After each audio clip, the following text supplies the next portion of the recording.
Hello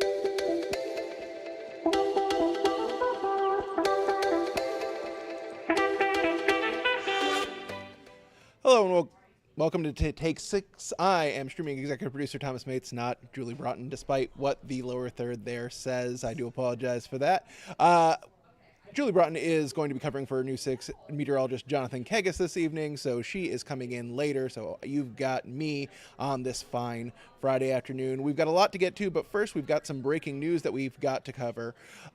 We've just learned that a convicted killer who was mistakenly released from jail is now back in custody. The CBS affiliate in Atlanta is reporting that he was captured just a few minutes ago in Orange County. This is probably about half hour ago at this point in Orange County. Katham Guzman killed a woman from Osceola County in Georgia. Guzman is also from Osceola.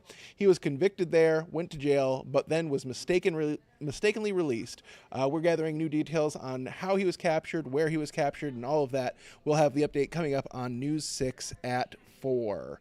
Again, this has just happened. Breaking news. You can find more details on clickorlando.com as well. We have a crew heading to the area where we believe the capture was made. And again, the updates will be coming on News 6 at 4 and on clickorlando.com.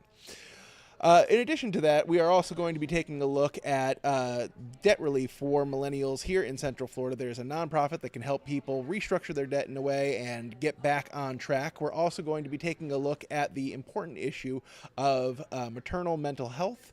Suicide rates are very high in the first year after birth for many women across the country. News 6 anchor Bridget Ellison is taking a look at that and what is being done to help those people. And coming up in just a few moments, we're going to be talking with News 6 investigator Mike DeForest. He's going to talk about a somewhat controversial, depending on who you ask, of course, policy coming out of the Orange and Osceola State Attorney's Office. We've been covering this extensively. Mike is looking at examples of non-arrest cases that are being sent to that State Attorney's Office and explains from her perspective why those cases seem to be bogging down her office and why she's trying to work with law enforcement to find a better solution than just kicking the cases up to her office for further investigation. But before we get to all of that, we have to take a look at our weekend forecast. It is going to be super nice this weekend and possibly the last time we see nice, somewhat cooler temperatures for quite some time. But, I can only tell you so much. For the full story, we got to turn to the Weather Wonder Woman, Michelle Morgan. Michelle Morgan, how are you doing? I'm doing good today, Thomas. How are you doing today? Not too bad. I'm a little tired. I went to a show last night on a school night with my Oh, wife, and we were out a little late, but I slept in just a little bit, so, we're making it work on a Friday. How are you doing? well, good. I'm doing fantastic. I'm glad you're doing good. Today's a Thank you. beautiful day across Central Florida as we wrap up a busy week. Now, so much to talk about, but all good things. We have a really great weekend forecast in store for you. There's so many festivals that will be happening across town, and the weather is going to cooperate for that.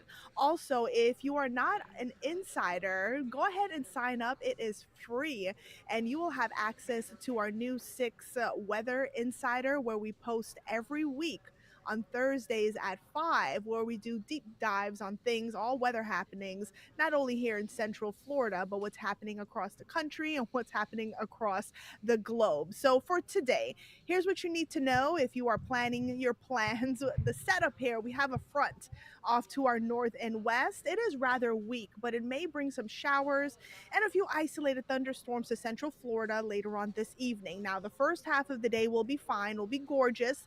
We'll continue to see those clouds build, but because of this frontal boundary that will be entering Central Florida, our winds will stay pretty gusty as we go through today. And it'll get quite warm with temperatures in the 70s and 80s.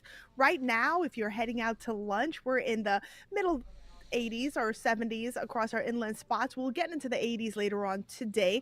But look at this along our coastline, upper 70s. So it is pleasant along our Atlantic side, even the Gulf side looking really nice. Now, we do have our winds out of the south and southwest. I would say between 5 to 10 miles per hour sustained, but we are picking up gusts of 11, 13 miles per hour out in Sanford and DeLand, 10 miles per hour in Titusville, and 10 miles per hour in Palm Coast. Now, when that front gets closer to us, we'll continue to see those winds pick up. Now, because of the setup, we're talking about warm, windy, dry, low humidity across central Florida before that front brings a little bit of rain tonight.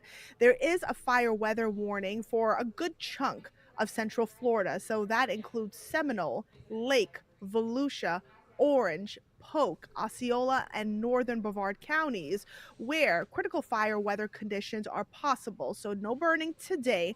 And then your forecast quiet. We'll see temperatures in the 80s, plenty of sunshine as we wrap up our Friday. And the Spring Festival will be happening in Claremont tomorrow. It begins at 10 and it will be gorgeous. Temperatures will be in the 60s. And because it's near the lake, it will be breezy. So keep that in mind. And we're looking at lower 70s around lunch and no rain expected. Also, the Popka International Spring Orchid Festival will be happening starting today, lasting through the weekend. And today will be beautiful. Tomorrow, upper 70s, breezy. And then on Sunday, we're back into the lower 80s and plenty of sunshine to go around. Now, the highs for today, a little bit above average. Average high 82. My forecast for today, 84. In Orlando, we're in 85 in Kissimmee and Titusville, 84 in Daytona Beach, 83 in Ocala, and 83 in Wildwood. And the sunset will be setting at 7:49 tonight. Now, timing of rain and storms. As we go through today, as I've mentioned, it's going to be a lovely day. Later on tonight, I would say after 7, 8 o'clock, most of the shower and storm activity will be confined over our northern counties. So Flagler, as well as Marion counties could see a few showers and thunderstorms as we go through midnight tonight into the early hours. Now, early tomorrow morning, a stray shower or two could be possible for parts of Osceola as well as Brevard County, and then things clear out. We'll see plenty of sunshine and then temperatures warming up nicely. So there's a look at your 7-day forecast: 84 today, 58 tonight. 77 on Saturday, 80 on Sunday, and look at this. After that, we're looking at a very nice work week ahead next week. Yeah, it does look like it's going to be nice. I mean, the upper 80s creeping back in, not my favorite thing personally, but you know, it's we can't ask for more beautiful weather, and we know more sooner than later it's going to get way hotter, and we're going to see those daily storms every single day. So probably enjoy the mid 80s and the dry weather while we can get it, right? Oh, yeah, absolutely. I mean, you really couldn't ask for better weather. It's going to be comfortable, not as humid, but I know a lot of people aren't fans of 80s, but think about the 90s. All Yeah, right. exactly. It could always be Okay. worse, right? Yeah. All right, Michelle, thank you so much. And thank you for your time and expertise. We'll see you soon. Take care, Thomas. All right, have a good one. Now we're going to take a look at a new policy from the Orange and Osceola State Attorney's Office. It is getting a lot of attention. And also putting her sort of under the spotlight, or in the microscope rather, of the state attorney general. It basically raises the bar for the type of cases that law enforcement can send to her office when an arrest has not been made. Local sheriffs have come out and said they do not support the policy in its current iteration. Some advocates for domestic abuse survivors are also raising some alarms with this. But what begs the question, what exactly is a non-arrest case? For more on that, we turn to New 6 investigator Mike DeForest. Mike, you went looking into this and you found a few examples of these non-arrest cases that, under this new policy, would not make it to the state attorney's office. Well, not necessarily would or would not make it. We'll get to that in a moment. But Sure. just to kind of back up for a little bit here, it was last week that Orange Osceola State Attorney Monique Worrell implemented this new policy that limits the types of what are called non-arrest cases that she says her office will consider for prosecution. She says she has a backlog of more than 13,000 of these non-arrest cases, which she says is keeping her staff from working on cases that may be more viable for a successful prosecution. What is a non-arrest case? Well, simply put, it's a case where law enforcement does not make an arrest. Say a police officer investigates a crime. Sometimes there's plenty of evidence and they can make an arrest immediately, or they can do similarly what's called issuing a notice to appear in court. They may not put somebody in handcuffs, but they'll at least get them into the system. That's what often happens when police investigate a crime. Sometimes, though, there's not enough evidence and nobody can be arrested. And at that point, law enforcement has to decide whether to close the case, which happens a lot, or in some cases, law enforcement will decide that they're not going to make an arrest, but they're going to go ahead and forward that case to the state attorney anyway for review. Here are a few examples of those non-arrest cases. Along the popular West Orange Trail sits this vacant property owned by William Flanagan. Right on the bike trail, across the street from a nature's preserve, just beautiful. I was hoping to build a home there. As I reported 3 years ago, Flanagan was the victim of property fraud. A con artist forged Flanagan's signature on a deed and then tried selling his land to an unsuspecting buyer. The Ocoee Police Department investigated the forgery and identified a possible suspect. But the agency did not arrest the man, who News 6 is not identifying. Instead, police forwarded the case to the state attorney for review. What this does is it delays justice for our victims. State Attorney Monique Worrell says her prosecutors are overwhelmed with a backlog of more than 13,000 non-arrest cases. Last year, an Orange County Sheriff's deputy investigated a man for domestic violence battery. His wife claimed he choked her to the point she was unable to breathe. The deputy noted that the wife made conflicting statements and that red marks on her chest could have been self-inflicted. The deputy did not arrest the husband because probable cause was not established. Nearly 1 year later, one of Worrell's prosecutors reviewed the case and determined there was no evidence that a battery took place. In another case, Winter Garden police investigated a stalking incident involving 2 women. No arrest was made, in part because the investigating officer said, "I have not been able to corroborate anything." Even if he had, a prosecutor who later reviewed the case noted, driving past the victim's house 3 times does not constitute a stalking. I just felt hopeless and helpless. In Flanagan's case, a scammer contacted this real estate broker and tried selling Flanagan's vacant property. Ocoee police discovered the scammer's phone number was linked to the suspect, but it remained unclear who forged Flanagan's signature on the deed. An Ocoee Police Department spokesperson tells News 6, sometimes we send cases like this to the state attorney's office to determine if they want to move forward with charges. But Worrell's prosecutors determined there was not enough evidence to file criminal charges and closed the case. Right now, there is nothing I can file on, a prosecutor told Ocoee police. I have a forged document, but no proof the defendant forged it. So that's just a couple examples of what are called non-arrest cases. Now, it's interesting to point out that that last one we told you about there, that property fraud case that was investigated by Ocoee police, actually, under the state attorney's new policy, her office would still review a case like that because it was an economic crime. Although the state attorney says that her office will no longer accept most cases before an arrest is made. She does have some exceptions to that. One of them are economic crimes like that one. Also homicides, child abuse cases, animal cruelty. There's a list of several others that she will look at regardless. And even if it's a case that falls under this policy that says you have to have an arrest first or a notice to appear in court before you forwarded it to the state attorney's office, she notes that she always has an on-call prosecutor available to work with law enforcement so they can get over some of the hurdles that may be preventing that law enforcement officer from putting handcuffs on someone or issuing one of those notices to appear. Mm-hmm. And it is worth mentioning that this is not the first time Monique Worrell and her office have come under scrutiny from the state. Famously, she was removed from her position by Governor DeSantis in her first term before she was ultimately reelected. We know that the Attorney General is looking at this new policy. He said as much after Worrell made the statement. But have we seen that there's any other state attorneys in the area who have at least a similar policy? We know of at least one right here in Central Florida that has a similar policy to deal with these so-called non-arrest cases. So it's not unique to State Attorney Worrell here in Orange and Osceola counties. Yeah, and so where obviously we don't know what direction the State Attorney General's investigation is going to go. Has Worrell said anything about in reference to that? Well, she did say she wrote a letter back to the Florida Attorney General Jim Utmeyer and said, "Hey, I'm willing to drop this policy if you, as the State Attorney General, can get me 12. I think it was 12 more prosecutors to help me whittle down this backlog of 12,000."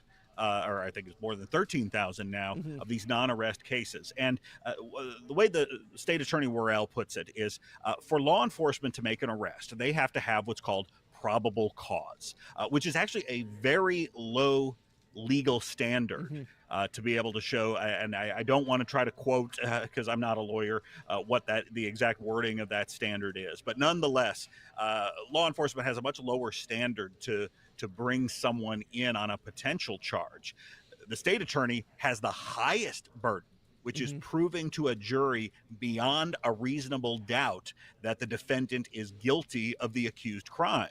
So the state attorney says that in these non-arrest cases, in a majority of them, at the time, law enforcement didn't even have that low legal standard to bring someone in, to which she says, then it's extremely difficult for me to then prove that case to a jury beyond a reasonable doubt. It can happen. Additional evidence can be developed over time, but she indicated that typically these non-arrest cases result in no prosecution anyway. And she says that her staff's time would be better spent working on the cases that law enforcement did make an arrest. They did already have probable cause, and now it's just up to the prosecutors to determine whether there is even enough proof to take that to a jury.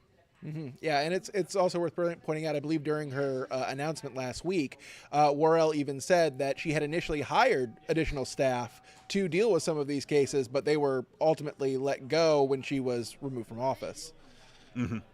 Yeah. And again, it's a challenge that I think it's not just unique to this district here. It's how the state attorneys choose to whittle down those backlogs of cases.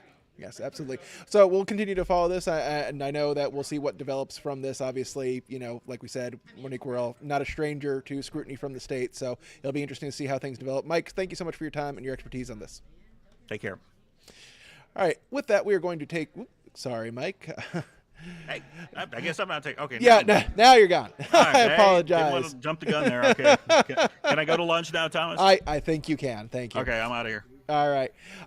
With that, we're going to take a quick break ourselves, and we are going to be back in just about 2 minutes. We'll be taking a look at debt, especially from the millennial generation, who are harboring the most amount of debt of any generation right now, and how they can help to get out from underneath that financial burden. We're also going to be taking a look at maternal mental health and what help is out there for new moms. That'll be coming up in just about 2 minutes.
Welcome back to Take 6. I'm streaming executive producer Thomas Mates, filling in for Julie Broughton. She'll be in this evening. She's filling in for New 6 meteorologist Jonathan Kagas, so she'll be handling your forecasts 4 and beyond all the way through to the 11 this evening. She'll be coming back again, starting on New 6 at 4. In the meantime, we are taking a look at maternal mental health. New moms face a lot of challenges, especially when it comes to mental health. Postpartum depression is very common, and it can be a real burden for those new mothers who are already dealing with so much else, not the least of which raising a new life. For more on what help is out there for new moms, New 6's Bridget Ellison New 6's Bridget Ellison spoke with an expert about what help is out there for new mothers. Just the impact of sitting in a NICU for 100 days definitely took an impact on my overall mental health, and it's honestly the passion that I have behind maternal mental health and maternal health. Through her own ups and downs with motherhood, Dr. Shaynor Ishmael's work as a maternal mental health therapist became more dedicated than ever.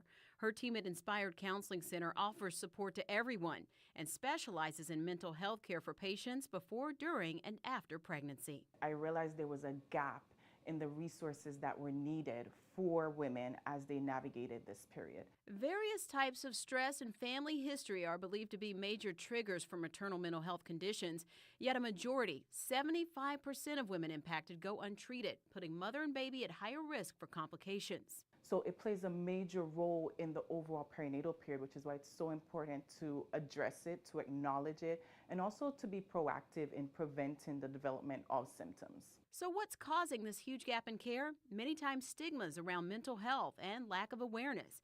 For instance, postpartum depression is commonly confused with baby blues. It is a hormone regulation. So 80% of birthing individuals experience baby blues in the postpartum period.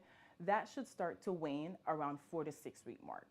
If you are still experiencing, like I said, the extreme sadness, the crying more days than not, the withdrawing from loved ones, not bonding or attaching with the baby, there's a sense where these are red flag indicators that should either be assessed or you need to make an appointment with a mental health professional. Another note here, Dr. Shaynor says expectant moms may worry about the risks involved with taking antidepressants or continuing to take them if they already had them, but you can work with your doctor to weigh out the risks or benefits depending on your needs and the different medications available to decide what's best for you.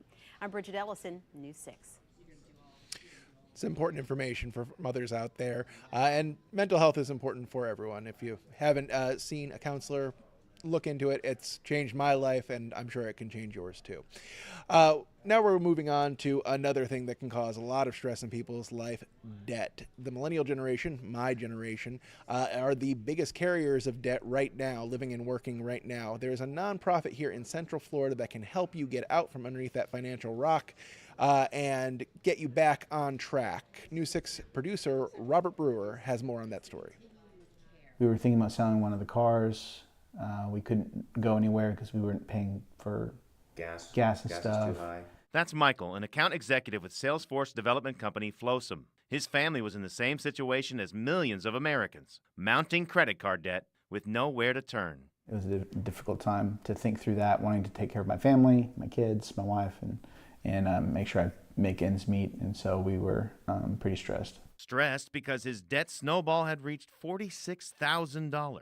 You had cut everything you could cut, you had budgeted everything you could budget, and you still knew it wasn't going to work. Yeah, it was in that spot when we were desperate and asked for help. So they talked to the bank about their situation and were recommended Money Management International, a nonprofit that helps people like Michael pay down their debt. At the end of our counseling sessions, a lot of clients tell us that they just feel a weight lifted off their shoulder because they see a path forward. MMI works with creditors to reduce your interest rates and finds monthly payments that fit your budget. What we're looking for is ways to remove the stigma, remove that shame barrier, so that as many consumers that need help as possible get the help they need. And there are a lot of people who need help. A new survey by Experian shows that nearly 1 in 4 adults in the U.S. are dealing with unmanageable debt. That number surprises me a bit. I think it may be a bit low. I thought it would be higher than that because we all have debt at some point in life, it seems, just as a reality. Rod Griffin from Experian says there's a light at the end of the debt tunnel. Their study found that 45% of adults were able to pay off a debt they once thought was unmanageable. And realize you're not alone. I think that's really important. I've been there. Everybody I know has had a point in life where they've had some struggles, made some mistakes, had life events happen that was out of their control, and you can recover. There's people who can help and tools and resources for you. Tools like Experian's free app and credit monitoring services, along with nonprofit counseling like MMI. So you feeling a little less stressed nowadays? Yeah, actually a lot less stressed. With MMI's help and a whole lot of hard work and discipline, Michael's family will be free of that $46,000 credit card debt just 4 years after starting the program. In Deltona, Robert Brewer, News 6.